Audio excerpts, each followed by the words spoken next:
చాలా డిపార్ట్మెంట్స్‌లో చూసుకున్నట్లయితే అధికారుల క్రింద కొంతమంది వర్క్ చేస్తూ ఉంటారు.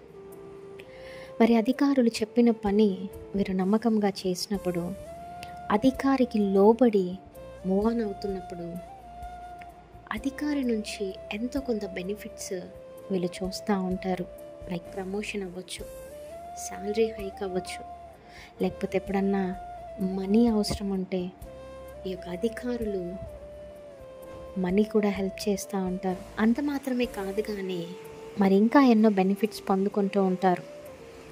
ఒకటి ఆలోచించండి, ఒక వ్యక్తికి నమ్మకముగా ఉండి, ఒక వ్యక్తి మాటలు విని మూవ్ ఆన్ అయినప్పుడు, వర్క్ చేసినప్పుడు, ఎన్నో బెనిఫిట్స్ చూసినప్పుడు, మరి నిన్ను నన్ను సృష్టించిన సృష్టికర్తకు మనము నమ్మకముగా ఉన్నప్పుడు ఎన్ని ఆశీర్వాదాలు పొందుకుంటామండి, ఎన్ని దీవెనలు పొందుకుంటామండి.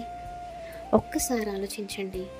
ప్రకటన గ్రంథం 2వ అధ్యాయము 10వ వచనంలో ఈ విధంగా ఉంటుంది: మరణము వరకు నమ్మకముగా ఉన్న వారికి జీవ కిరీటం ఇస్తానని.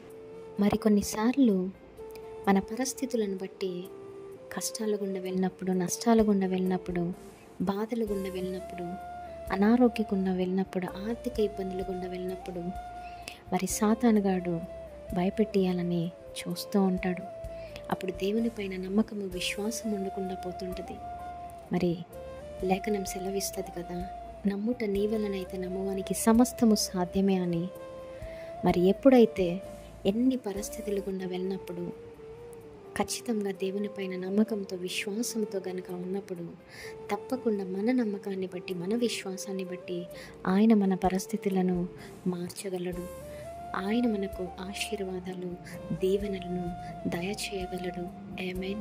Praise the lord. Have a great day.